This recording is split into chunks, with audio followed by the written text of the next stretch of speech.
বীজগণিতের জগতে সবাইকে স্বাগত।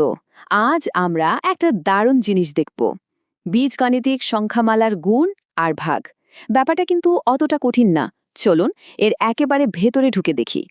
এই যে রঙিন কাগজের টুকরোগুলো দেখছেন, এগুলোকে কি মনে হচ্ছে? সাধারণ খেলার জিনিস? আসলে না, এগুলোর মধ্যেই কিন্তু লুকিয়ে আছে বীজগণিতের বেশ কিছু মজার রহস্য।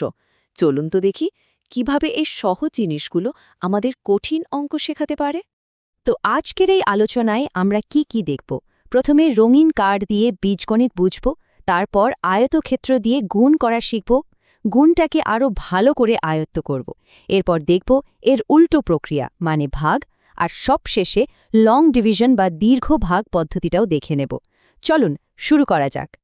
তো প্রথম ধাপ, রঙিন কার্ডে বীজগণিত। চলুন দেখি ছাত্রছাত্রীরা কিভাবে এই কার্ডগুলো দিয়ে বিভিন্ন ধরনের বীজগাণিতিক রাশি বা এক্সপ্রেশন তৈরি করেছে। ব্যাপারটা কিন্তু খুব সোজা, পুরোটাই নির্ভর করে পদ বা টার্ম গোনার উপর। যেমন দেখুন, একটা কার্ডে যদি শুধু একটা পদ থাকে, যেমন 3x², ওটাকে আমরা বলছি একপদী বা মোনোমিয়াল। আবার আরেকটা কার্ডে যদি দুটো পদ থাকে, যেমন 5x+2y, তাহলে ওটা হয়ে গেল দ্বিপদী বা বাইনোমিয়াল। সহজ না? তাহলে এই একপদী, দ্বিপদী, এদের সবার একটা ফ্যামিলি নেম আছে বলতে পারেন, আর সেই নামটাই হলো বহুপদী সংখ্যামালা বা পলিনোমিয়াল। মানে একটা পদ থাকুক বা 10টা, এরা সবাই আসলে পলিনোমিয়াল পরিবারেরই সদস্য। আচ্ছা, এবার চলুন গুণের দিকে যাই। আর এমন একটা মজার উপায়ে গুণ শিখব যা দেখলে মনে হবে, আরে এটা তো ছবি আঁকার মতোই সহজ। একটা সহজ প্রশ্ন করি। আচ্ছা, একটা আয়তক্ষেত্রের ক্ষেত্রফল বা এরিয়া আমরা কিভাবে বের করি? ঠিক ধরেছেন, এর দৈর্ঘ্য আর প্রস্থকে গুণ করে, তাই না? বীজগণিতেও ঠিক এই কনসেপ্টটাই আমরা কাজে লাগাবো। ভাবুন তো, আয়তক্ষেত্রটার দৈর্ঘ্য আর প্রস্থ হল দুটো আলাদা আলাদা পলিনোমিয়াল। তাহলে তাদের গুণফলটা কি হবে? হ্যাঁ, ঠিক তাই, ভেতরের পুরো ক্ষেত্রফলটাই হবে তাদের গুণফল। কি দারুণ একটা ভিজুয়াল ব্যাপার, তাই না? এখন এই টেবিলটা দেখুন, এটা কিন্তু গুণ করার একটা দারুণ গোছানো উপায়। এখানে আমরা কি করছি? প্রথম রাশির প্রত্যেকটা পদের সাথে দ্বিতীয় রাশির প্রত্যেকটা পদের আলাদা আলাদা করে গুণ করছি। এতে ভুল হওয়ার সম্ভাবনা কিন্তু একদমই কমে যায়। তো একবার সব আলাদা আলাদা গুণ করা হয়ে গেলে শেষ কাজটা হলো একই ধরনের পদগুলোকে, মানে লাইক টার্মসগুলোকে একসাথে যোগ বা বিয়োগ করে দেওয়া। ব্যাস, তাহলে আমরা আমাদের ফাইনাল উত্তরটা পেয়ে গেলাম। আচ্ছা, তত্ত্ব তো অনেক হলো, এবার চলুন এই পদ্ধতিটা আরেকটা উদাহরণ দিয়ে হাতে কলমে করে দেখি কেমন। এই সমস্যাটা দেখুন, পি কিউ অনেক কিছু দিয়ে ভরা, দেখে একটু কঠিন মনে হচ্ছে, তাই না? কিন্তু ভয় পাওয়ার কিচ্ছু নেই, নিয়ম কিন্তু একদম একই থাকবে। আমাদের শুধু ঠান্ডা মাথায় একটার পর একটা স্টেপ ফলো করতে হবে। এখানে আমরা যে নিয়মটা ব্যবহার করব তাকে বলে বিচ্ছেদ বা ডিস্ট্রিবিউটিভ নিয়ম। মানে দ্বিতীয় রাশির প্রত্যেকটা পদকে দিয়ে আমরা প্রথম পুরো রাশিটাকে আলাদা আলাদা করে গুণ করব। প্রথমে p² দিয়ে পুরোটাকে, তারপর pq দিয়ে, আর শেষে q² দিয়ে। সবশেষে সবগুলোকে একসাথে করে দিলেই হয়ে যাবে।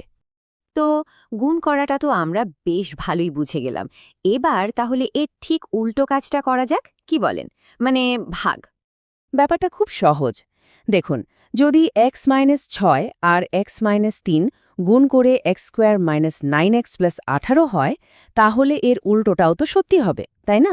মানে x² - 9x+18কে যদি আমরা x-3 দিয়ে ভাগ করি, তাহলে উত্তর অবশ্যই x-6 হবে। এরা একে অপরের ইনভার্স বা বিপরীত। কিন্তু সবসময় তো আর উত্তরটা এত সহজে বোঝা যায় না, তাই না? যখন ভাগটা একটু জটিল হয় তখন কি করব?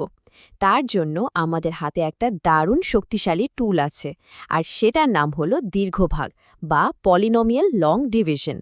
এই পুরো পদ্ধতিটা দাঁড়িয়ে আছে মাত্র 4টে সহজ স্টেপের উপর, আর এই 4টে স্টেপই বারবার ঘুরে ঘুরে আসতে থাকবে। স্টেপগুলো কি কি? ভাগ করো, গুণ করো, বিয়োগ করো, আর পরেরটাকে নামিয়ে আনো। ব্যাস এটুকুই, এই চক্রটা মনে রাখলেই হবে।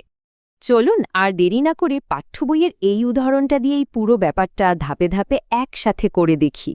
মনে আছে তো প্রথম দুটো স্টেপ? 1, ভাগ করা, মানে ভাজ্যের প্রথম পদটাকে ভাজকের প্রথম পদটা দিয়ে ভাগ করব। 2, গুণ করা, ভাগ করে যা পেলাম সেটা দিয়ে পুরো ভাজকটাকে গুণ করব। এরপর ৩ নম্বর স্টেপ, বিয়োগ। এখানে কিন্তু চিহ্নের ব্যাপারে খুব সাবধান থাকতে হবে। আর ৪ নম্বর স্টেপ, পরের পদটাকে নিচে নামিয়ে আনা। এই কাজটা করার পরই আবার আমরা ১ নম্বর স্টেপে ফিরে যাব। এই চক্রটা চলতেই থাকবে।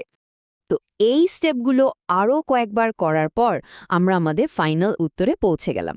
আমাদের ভাগফল হল 3x² প্লাস 2x মাইনাস 4, আর একটা ভাগ শেষও কিন্তু রয়ে গেছে, সেটা হলো 2x মাইনাস 4। তাহলে পুরো আলোচনা থেকে আমরা কি শিখলাম? প্রথমত, বীজগণিতকে শুধু সংখ্যার অক্ষর না ভেবে কার্ড বা আকারের মতো করে ভাবা যায়। দ্বিতীয়ত, গুণ করাটা আসলে একটা আয়তক্ষেত্রের ক্ষেত্রফল বের করার মতোই সহজ। আর সবথেকে গুরুত্বপূর্ণ হল, গুণ বা ভাগ যাই হোক না কেন, ধাপে ধাপে এগোলে কোনো কিছুই আর কঠিন থাকে না। এই সহজ নিয়মগুলো মনে রাখলেই হবে। আজকে আমরা দেখলাম কিভাবে সাধারণ কাগজ বা আকার দিয়ে বীজগণিতের মতো বিষয়কে সহজ করে ফেলা যায়। এখন ভাবার বিষয় হলো, গণিতের আরও যে জটিল আর অ্যাডভান্সড সমস্যাগুলো আছে সেগুলোকে সমাধান করার জন্য এই ধরনের ভিজুয়াল পদ্ধতি বা ছবি দিয়ে ভাবার উপায়টা আর কি নতুন দরজা খুলে দিতে পারে।